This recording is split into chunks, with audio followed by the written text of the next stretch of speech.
Kyathanpalli municipality బీచోన్ ఏరియాలోని విజయ గణపతి ఆలయంలో హనుమాన్ దీక్షపర్ల ఆధ్వర్యంలో హనుమాన్ యజ్ఞ హోమం కార్యక్రమాన్ని ఘనంగా నిర్వహించారు. ఉదయం నుంచి హనుమాన్ ఆలయంలో వేద పండితుల ఆధ్వర్యంలో ప్రత్యేక పూజలను నిర్వహించారు. ఆలయ అర్చకులు సతీష్ శర్మ ఆధ్వర్యంలో జరిగిన ఈ హోమంలో పట్టణంలోని హనుమాన్ మాలాధారులు భక్తులు పెద్ద సంఖ్యలో పాల్గొని మొక్కులు చెల్లించుకున్నారు.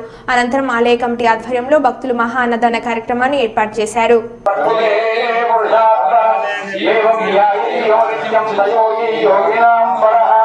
नमो व्रातपदये नमो गणपतये नमः प्रवदपदये नमस्ते अस्तुलम्बोदराय एकदन्ताय विघ्नविनाशिनेशवसुताय श्रीवरदमूर्तये नमो नमः स्वाहा तन्मरुदाय विद्महे वक्रतुण्डाय धीमहि तन्नो दन्ति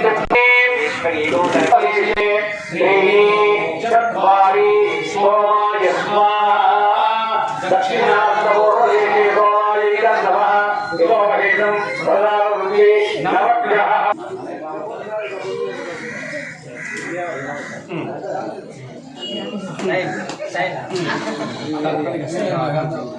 అందరూ చేయండి.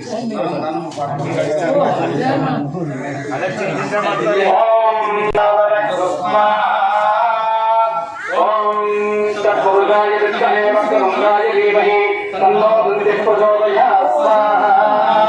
ఓం తత్పురుషాయ విద్మహే వక్రతుండాయ ధీమహి తన్నో దుర్గే ప్రచోదయాత్ స్వాహా.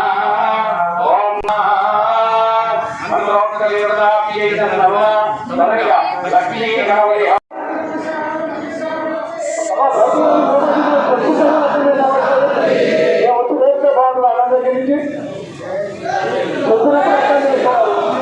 అందరూ కలిసి హోమం చేసుకున్నారు.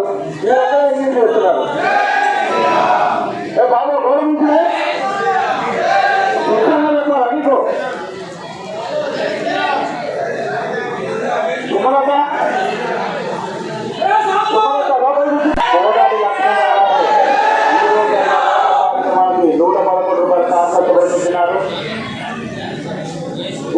పులుపు బదులు మీరు పోయి సాంబారు కోళ్ళు అక్కడ పెడితే మనకి ఏం పోయి పాపం దయచేసి బయటకు వచ్చిందండి. వెంటనే తినండి మంచిగా సరళగా. జన్మ సాంబాయి గారు ఈరోజు అన్నదాన కార్యక్రమం 21 రూపాయల కాంగా సమర్పించినారు. 100 రూపాయల కాంగా సమర్పించినారు. గోడగిరి నిర్మల్ గారు ఈరోజు అన్నదాన కార్యక్రమం 50 రూపాయల కాంగా సమర్పించినారు. గుంట వెంకట రాజా గారు ఈరోజు అన్నదాన కార్యక్రమం 20 రూపాయల కాంగా సమర్పించినారు.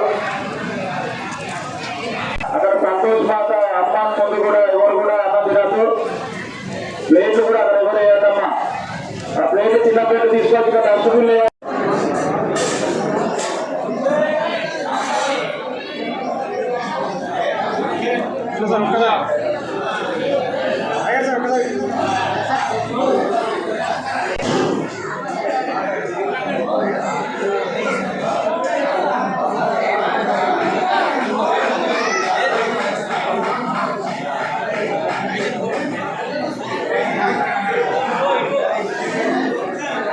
మనకు ప్రతి సంవత్సరం లాగానే హనుమాన్ స్వాముల మాలాధారణ అయిన తర్వాత మండల దీక్ష కార్యక్రమంలో కాస్తంతమంది, ఆ తర్వాత 21 రోజు స్వాములు, 11 రోజుల స్వాముల మాలలన్నీ అయిపోయిన తర్వాత హనుమాన్ జయంతి వరకు కూడా అత్యంత భక్తి శ్రద్ధలతో వీళ్ళు స్వాములందరూ కూడా ఉండడం జరుగుతుంది.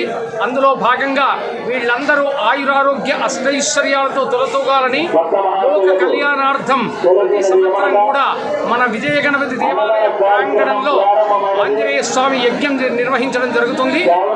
ఈ యజ్ఞానికి ప్రతి ఒక్కళ్ళు కూడా వస్తు రూపేణ ధన రూపేణ వాళ్ళ సహాయ సహకారాలు అందించి ఈ యొక్క కార్యక్రమాన్ని విజయవంతం చేస్తున్నారు. అట్లాంటి సహాయం చేసిన వాళ్ళందరూ కూడా ప్రతి సంవత్సరం కూడా ఇదే విధంగా సహాయ సహకారాలు అందిస్తూ ఉండాలని వాళ్ళందరినీ మనస్ఫూర్తిగా కోరుకుంటూ ఈ యొక్క ఆంజనేయ స్వామి కృప వల్ల వాళ్ళ ఇంట్లో శుభకార్యాలు, ఆయురారోగ్యాలు, అష్టైశ్వర్యాలు కలిగి జీవితాంతం సుఖశాంతులు కలిగి ఉండాలని చెప్పి మనస్ఫూర్తిగా కోరుకుంటున్నాం. జై శ్రీరామ్.